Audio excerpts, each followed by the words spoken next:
இனிமே கண்ணை மூடிட்டு கடலை எண்ணெய் வாங்கலாம். ஏன்னா மந்த்ரா கடலை எண்ணெய் இதயத்தின் தயாரிப்பு. வறுக்க பொரிக்க ஏன் எல்லா சமையலுக்கும் மந்த்ரா தான். மந்த்ரா கடலை எண்ணெய், அபார ருசி, ஆரோக்கியமான உடல் நலம்.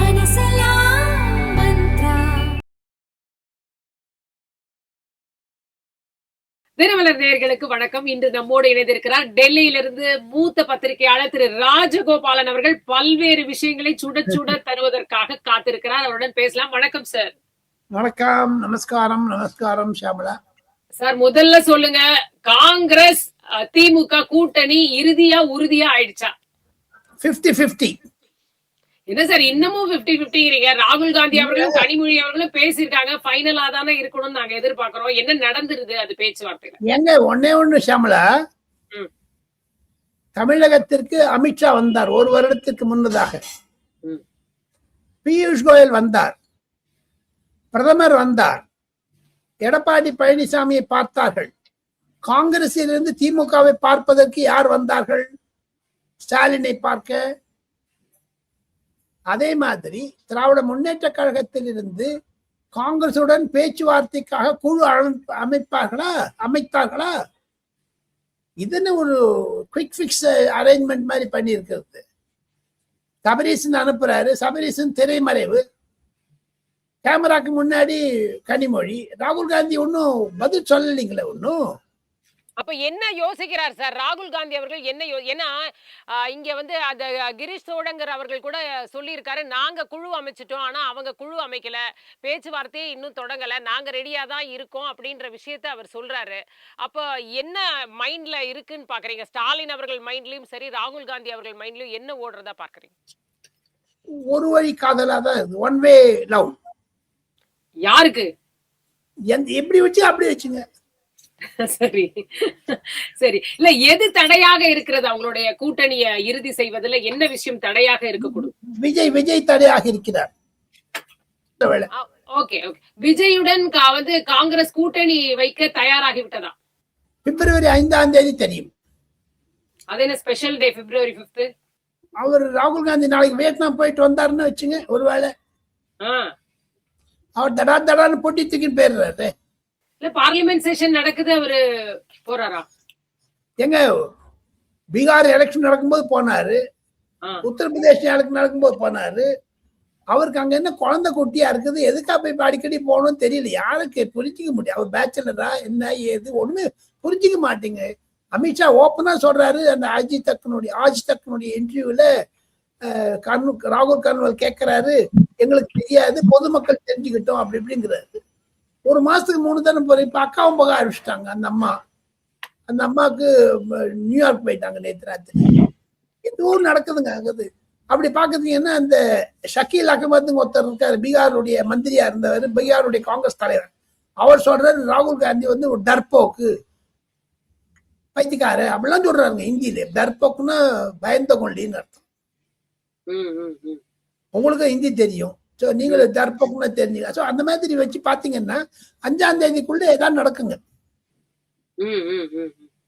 இல்ல வந்து தாவேகாவை பயன்படுத்தி காங்கிரஸ் வந்து தன்னுடைய வந்து நெகோசியேட்டிங் பவரை அதிகரிக்க பாக்குறாங்களா? தாவேகா இருக்காங்கன்னு ஒரு பிம்பத்தை ஏற்படுத்துறாங்களா காங்கிரஸ்? திமுகவுக்கு ஒரு பயங்காட்ட பாக்குறாங்களா?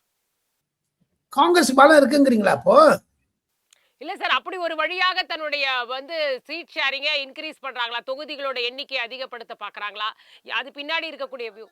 அதுக்காக தான் மூக்கை இப்படி தொடறதுக்கு பதிலாக ரவுண்ட் அடிச்சு தொடர்த்து நேத்தி சென்னையில இருக்கக்கூடிய தளபதி மு.க. ஸ்டாலின், முதல்ல இருக்கக்கூடிய தளபதி எம்எல்ஏ வந்து சொல்லிட்டாரு, காங்கிரஸுக்கு 3000 ஓட்டு கூட கிடையாது, பூத் ஏஜென்ட் கிடையாது, ஏண்டாப்பா கொடுக்குறோம்னு இருக்குது, வெளில போக சொல்லுங்க சார். அது திமுக பெரிய தளபதி இருந்தாலும் சின்ன தளபதி சொல்ல வச்சிருக்காரு. இல்ல அதுலயே திரும்பி ஒரு ஸ்டேட்மெண்ட் ஆர்.எஸ். பாரதி அவர்கள் சொல்றாரு, இனிமே யாரும் பேசக்கூடாது பொது வெளியில, கூட்டணினா வந்து நம்ம தலைவர் தான் முடிவு பண்ணுவாரு, அதை பத்தி யாருமே எதுவுமே பேசக்கூடாது, பிற கட்சிகளை பத்தி எதுவும் பேசக்கூடாது, கூட்டணி கட்சிகளை பத்தின்னு சொல்லிட்டாரு.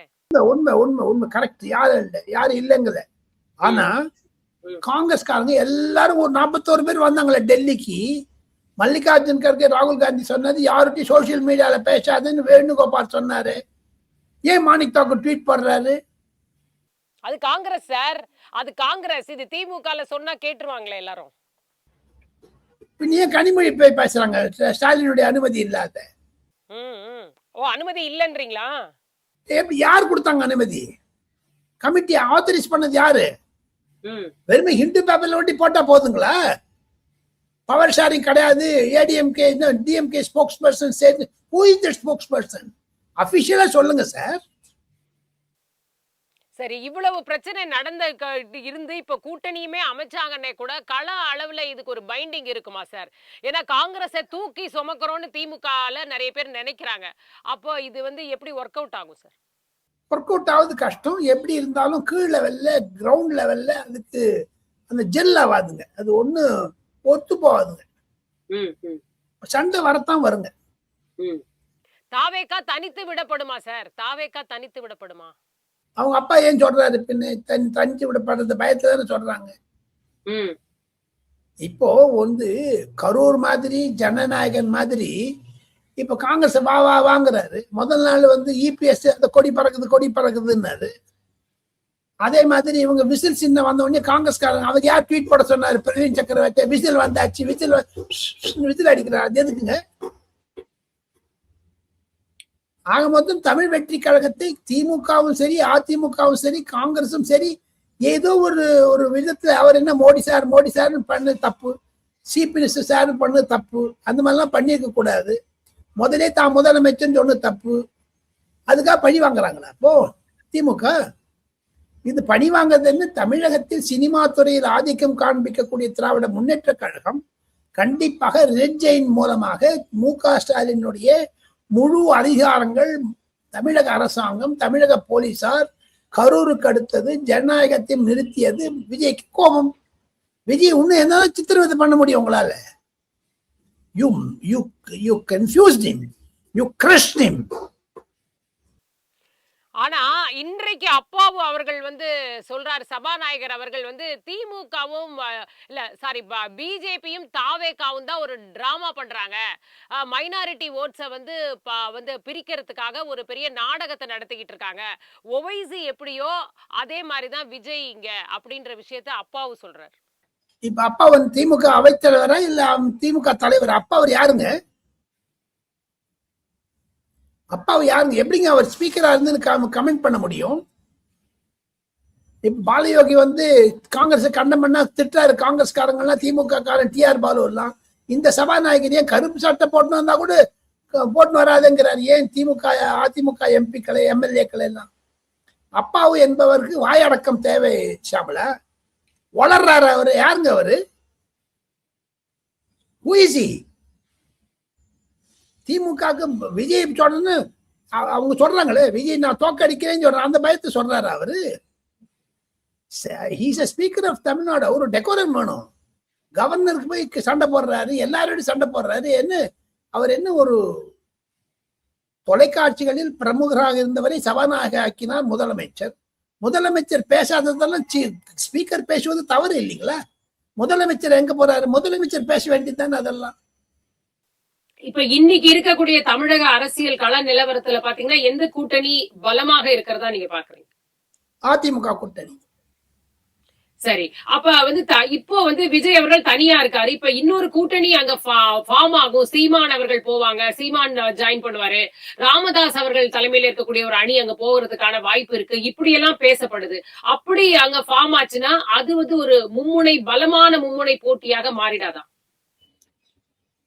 கண்டிப்பாக பலமான கூட்டணியாக ஆகும். ஆனா பலவீனமாக கூட்டணியாக இருக்கக்கூடிய திராவிட முன்னேற்ற கழகம் வேண்டுமென்றே மோடிக்கும் ஸ்டாலினுக்கும் தான் சண்டை, ஆரியனுக்கும் திராவிடனுக்கும் தான் சண்டை என்று திசை திருப்பி விடுகிறாரே மு.க. ஸ்டாலின்.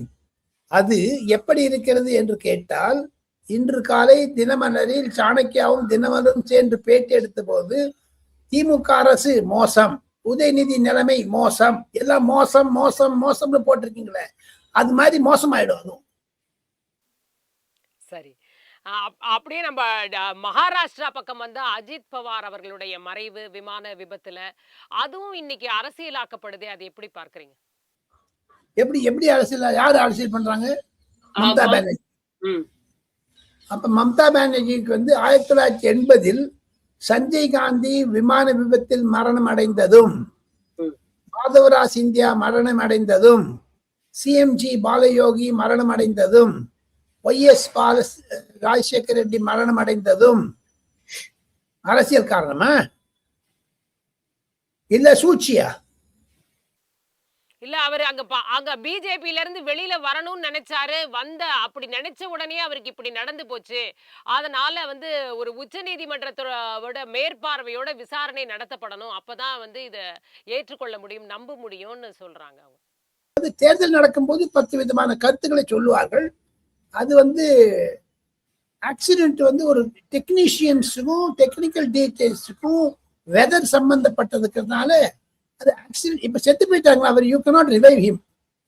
மரணம் அடைந்தது ஒரு துயரமான சம்பவம். அதில் அரசியல் செய்வது தவறு. டெட் பாடியில் அரசியல் செய்வது என்பது காங்கிரசுக்கு கை வளர்ந்த கதை. அது திரிணாமுல் காங்கிரசுக்கும் கலை வந்து விட்டதாகத்தான் பல அரசியல் நோக்கர்கள் கருதுகிறார்கள். பாஜகவில் இருப்பவர்கள் கூட சுப்ரீம் கோர்ட் ஜட்ஜுக்கு பத்தி அவங்க வாயை திறக்காது இருப்பாங்க, வாயை மூன்று இருப்பாங்க. அவட ஒன்றும் எதுக்கு இருந்தாலும் சுப்ரீம் கோர்ட் ஜட்ஜாக, கரூரா இருந்தாலும் சுப்ரீம் கோர்ட் ஜட்ஜி வந்து பண்ணணும், இவங்க வந்தாலும் பண்ணணும். அப்ப அதுக்கு என்ன சொல்றாரு மம்தா பானர்ஜி? ஏன் கரூரை பத்தி பேசாத இருந்தாங்க மம்தா பானர்ஜி? ஏன் சரத்பவாரை பத்தி பேசுறது, அஜித் பவாரை பத்தி பேசுறது? வேந்தர் அது தமிழ்நாட்டில இருந்து அந்த மலம் கலந்த நீர் வந்தது, அதுக்கெல்லாம் மம்தா பானர்ஜி பேசினாங்களா? ஏதாவது அவங்க பேசுறதுக்கு அவங்க லைட்லி அவ்வளவு. மகாராஷ்டிரா அரசு இருக்கக்கூடிய அந்த கூட்டணிக்குள்ள ஒரு சிக்கல் தெரியுதா? அங்க ஏதாவது போயிட்டே இருக்கா? ஏன்னா தொடர்ச்சியா செய்திகள் வருது வந்து சிவசேனாக்கும் அவருக்குமே அவங்களுக்குமே பிரச்சனை அப்படின்ற தொடர்ந்து அங்க. ஏன்னா உள்ளாட்சி தேர்தல் வர ஆரம்பிச்ச உடனே இந்த பிரச்சனைகள்லாம் ஆரம்பிக்குதுன்னு பாக்குறோம். பட்னாவிஸ்க்கும் இவருக்கும் ஏக்நாத் ஷிண்டேக்குமே பிரச்சனை, இவருக்கும் பிரச்சனை, அஜித் பவாருக்கும் பிரச்சனை, அஜித் பவார் சரத்பவாரோட போறாரு. இப்படி எல்லாம் ஒரு இது அங்க இருந்து வரக்கூடிய செய்திகள்லாம் இப்படி வருதே. உண்மையிலேயே மகாராஷ்டிரால அந்த அரசுக்கு ஏதாவது சிக்கல் இருக்கா இப்போ இதே நிலைமையில்? தேவேந்திர பட்னவிஸுக்கு முழு மெஜாரிட்டி இருக்குதுங்கம்மா. அரசாங்கத்திற்கு ஒரு கல்வி கஷ்டமே இல்லை. இருக்கக்கூடிய அளவில் பாரதிய ஜனதா கட்சி அனைத்து 29 நகராட்சிகளில் 27 நகராட்சி வெற்றி பெற்றது. காங்கிரஸ் சைபர் ஆயிடுச்சு. நேஷனல் காங்கிரஸ் பார்ட்டி வந்து அந்த சரத்பவாருடைய கட்சி சைபர் ஆயிடுச்சு. பூனாலையும் எந்த இடத்துல சரத்பவாருக்கும் அஜித் பவாருக்கும் நல்லா இருந்ததோ பாரமதியிலேயே தோத்து போயிட்டாங்க. இது ஒரு அலை வீசுகிறது. அரசியல் மகாராஷ்டிராவில் என்னைக்கும் இல்லாத 27 வருஷம் கழிச்சு சிவசேனா அரசியலை பிடிக்கிறது. இதையெல்லாம் மனதில் வைத்துக் கொண்டுதான் மம்தா பானர்ஜி போன்றவர்கள், ராகுல் காந்தி போன்றவர்கள் எல்லாம் பேசுறாங்க. அந்த நானா பட்டோலேங்கிறவர் வந்து முதல்ல பிஜேபியில இருந்தவர். அவர் வந்து இப்ப காங்கிரஸ்ல போயிட்டு அவரும் சொல்றாரு இது வந்து சரி நடந்திருக்குது. இதுக்கு என்ன எப்படி பதில் சொல்றது? விசாரணை குழு தான் பதில் சொல்ல வேண்டும். மகாராஷ்டிரா அரசியலில் இன்று முதல் ஒரு புது திருப்பம் வரத்தான் வந்திருக்கிறது. அங்க இருக்கக்கூடிய எம்எல்ஏக்கள் பாரதிய ஜனதாக்கள் சேருவார்களா அல்லது ஏக்நாத் ஷிண்டேவோட சேருவார்களா என்று தெரியவில்லை. குழப்பம் நீடிக்கிறது. சரத்பவாருக்கு 85 வயதாகிவிட்டது. துயரத்தில் இருக்கிறார். ஒரு மாபெரும் துரதிருஷ்டம், அது மாபெரும் இன்னல். அந்த குடும்பத்திற்கு ஓரிரு மாதங்கள் தேவைப்படும். சுப்ரியா சூலைக்கு வந்து அந்த பாரமதி என்ற இடத்துல ஒரு சுகர் ஃபேக்டரிஸ்க்கு டோட்டலா பாத்தீங்கன்னா ஒரு 40-50 கோடி ரூபாய்க்கு they have some sort of arrangements. அதெல்லாம் எப்படி பண்ண போறான்னு பார்க்கணும். அது நடுவில் அஜித் பவாருக்கு மேல அவ்வளவு ஊழல் புகார் சொன்னாங்க. அவர் செத்து போன அப்புறம் இதே காங்கிரஸும் இதே பாஜகவும் அவர் மீது முதலை கண்ணீர் வடிக்கிறார்கள். அவர் he was a very tall figure, he helped poor அப்படின்னு தான் சொல்றாங்க. இருக்கும்போது திட்டினாங்க, செத்து போன பிறகு பாராட்டுறாங்க. மகாராஷ்டிரா அரசியல் என்பது அனைத்து அரசியல்வாதிகளும் ஒன்றுபட்ட. தமிழ்நாடு அரசியலை விட, பீகார் அரசியலை விட மகாராஷ்டிரா அரசியல் என்று பார்த்தால் தனித்தனியா இருப்பாங்களே தவிர they are all one.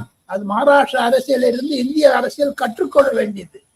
என்னதான் சொன்னாலும் அவங்களுக்கு ஃபேமிலியில எல்லாரும் ஒன்னாயிடுவாங்க. மகாராஷ்டிரால ஒண்டி அது தனி இருக்கு. ஒரு unique quality of Maharashtrians. So அந்த விஷயத்தை பார்த்தீங்கன்னா தேவேந்திர பட்னவிஸ் அரசாங்கத்திற்கு ஆபத்து இல்லை என்பதுதான் நான் சொல்றேன். இன்று மாலையோ நாளையோ பிரதமர் அங்க செல்ல இருக்கிறார். ஒரு அஜித் பவார் ஒரு டால் லீடர், அவர் மரணம் அடைந்தது ஒரு மாபெரும் வருத்தம் அடைந்தது. அது வந்து ஒரு பெரிய setback for BJP, setback for Congress. சரி. ஏன்னா அரசியல் தெரிஞ்சவங்க எல்லாம் அதை புரிஞ்சு பேசினாங்கன்னா நல்லா இருக்கும். மம்தா பானர்ஜி மாதிரி, அந்த மு.க. ஸ்டாலின் மாதிரி ஏதோ ஒண்ணு புரியாத அப்படியே யாரோ சொல்றாங்க கேட்டு பண்ற அதெல்லாம் தப்புங்க. அதெல்லாம் அரசியல் தெரிஞ்சுக்கணும். அது மு.க. ஸ்டாலினுக்கு அரசியலை, வட இந்திய அரசியலை சொல்லாம இருப்பது, திரை மறைப்பது கனிமொழியும் டி.ஆர். பாலு போன்ற நபர்கள் தான். ஏன்னா அவரும் பேப்பர் படிக்கிறாரா தெரியலையே. ஐயா கருணாநிதன் அப்படி கிடையாது. எங்கிட்ட போன் பண்ணி பேசுவார் நிறைய தடவை. அம்மையார் பேசியிருக்காங்க நிறைய. What is the problem of Arun Singh, அது அர்ஜுன் சிங் எங்கிட்ட கேட்டாங்க ஒரு வாட்டி மேடம் ஜெயலலிதா. அதே மாதிரி ஐயா கருணாநிதி டெல்லிக்கு வந்தாருன்னா இலங்கை பிரச்சனையை பற்றி அங்க எஸ்கே சிங் என்று ஃபாரின் செக்ரட்டரி வந்தார். போயிட்ட பிறகு இந்த பேட்ட கேட்டாங்க. ஸோ அந்த மாதிரிலாம் நார்த் இந்தியன் அரசியலை புரிஞ்சுக்கணுங்கம்மா. சும்மாட்டி இந்தி, நான் ஆரியன், நான் திராவிடன் சொன்னா அதெல்லாம் இந்த 26க்கு அப்புறம் ஓடாது. அந்த விஜய் வந்து எடப்பாடி பழனிசாமி வந்து டிஎம்கே டீரெயில் பண்ணி விட்டாங்களே. சரி, அடுத்ததாக பட்ஜெட் வந்து பிப்ரவரி 1ஆம் தேதி அன்றைக்கு தாக்கல் செய்யப்பட இருக்கு. என்ன ஏதாவது ஸ்பெஷல் இருக்குமா? என்ன எதிர்பார்க்கலாம்? தமிழகத்திற்கு என்று 3-4 ஸ்பெஷல் ஐட்டம்ஸ் இருப்பதாக நான் கேள்விப்படுகிறேன். அது ஊர்ஜிதப்படுத்தும் வரை அது ரகசியமாக வைத்திருக்கிறார்கள். எப்பொழுதுமே பீகாரில் தேர்தலுக்கு முன்னதாக 2025 பொது தேர்தல் பட்ஜெட்டில் நிர்மலா சீதாராமன் மதுபனி என்று சொல்லக்கூடிய இடத்தில் இருக்கக்கூடிய கை நெசவாளிகள் உருக்கியாக்கிய ஒரு சாரியை உடுத்தின்னு வந்தாங்க பார்லிமெண்ட்ல. பீகார் சாரி. பீகார்ல வெற்றி பெறுவதற்காக வந்தான்னு சொல்லி ஒரு பெரிய பிரமையை உண்டாக்கிறாங்க லாலு யாதவும் தேஜஸ்வி யாதவும். பட்ஜெட்ல சொன்னாங்க மக்கானாங்கிறது ஒரு சின்ன ஒரு விதை. அது வந்து ஃபாரின் எக்ஸ்போர்ட் பண்றவங்க. இன்னைக்கு வந்து 7,000 crore rupees அந்த ஃபார்மர்ஸுக்கு பெனிஃபிட் கொடுத்துருக்காங்க இந்த அம்மா. அந்த பட்ஜெட்ல ஒரு போர்டு போட்டிருக்காங்க. எப்படி வந்து coffee board, tea board, coir போர்டுன்னு இருக்குது, அந்த மாதிரி மக்வானா போர்டுன்னு ஒண்ணு பண்ணியிருக்காங்க காமர்ஸ் மினிஸ்ட்ரி கீழே. அது உலகத்தில் இருக்கக்கூடிய தலைநகர் அனைத்துக்கும் அதுல உப்பு கொஞ்சம் மிளகா அப்படி போட்டுட்டு பேக் பண்ணி நல்லா பேக் பண்ணி அனுப்ப ஆரம்பிச்சிட்டாங்க. ஹல்திராம் மற்றும் பிகானிர்வாலா போன்ற ஸ்வீட் மேனுஃபேக்சரர்ஸ் அவங்கெல்லாம். அதுல 7,000 crores லாபம் வந்திருக்குங்க. அது மாதிரி தமிழகத்திற்கு காஞ்சிபுரம் பட்டுப்புடவை முதன்மைப்பாரா நிர்மலா சீதாராமன்? இன்டர்நேஷனல் மார்க்கெட்டிங் பண்ணுவாரா? இதெல்லாம் ஒரு கேள்வி. பிளஸ் உத்தரப்பிரதேசத்துல 84 டிஸ்ட்ரிக்ட்ஸ் இருக்கு ஷாமலா. உத்தரப்பிரதேசத்துல 84 டிஸ்ட்ரிக்ட்ஸுக்கும் 84 விதமான பொருட்கள் தயார் பண்றாங்க அந்தந்த டிஸ்ட்ரிக்ட்ல.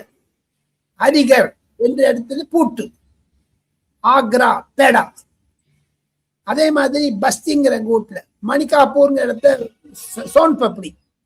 அதெல்லாம் வச்சுட்டு 1 district 1 ப்ராடக்டை தவிர 1 district 1 குஷின் வச்சுட்டு அந்தந்த பொருட்களை ஏற்றுமதி செய்யறாங்க. அது மாதிரி தமிழகத்தில் இருக்கக்கூடிய பொருட்களை ஏற்றுமதி செய்வதற்கு மத்திய அரசாங்கம் உதவி செய்யும். இது மாதிரியான திட்டங்கள்லாம் இருக்கும். நீங்க என்னதான் தமிழ்நாட்டு திட்டம் கொடுத்தா கூட வேலூரில் பிரதமர் பேசும் பொழுது எனக்கு வந்து ஒரு 45-50 கடிதங்கள் வந்தன. தமிழில் ஏன் கையெழுத்து போட மாட்டேங்கிறார்கள் திமுகவினர் என்று கேட்ட பிறகு கூட அன்னைக்கே அவர் சொன்னார், ஏ சாரா சிட்டி ரோத்தே ரேத்தா ஹே சர்மாநாட் சீஃப் மினிஸ்டர். மழுதுட்டே இருக்காரு எப்ப பார்த்தாலும் பணம் கொடுன்னு. ஸோ பட்ஜெட்ல நிறைய பணம் கொடுத்தாலும் கூட அது மு.க. ஸ்டாலினுடைய தாகத்தை தீர்க்குமா, பசியை தீர்க்குமா தெரியாது.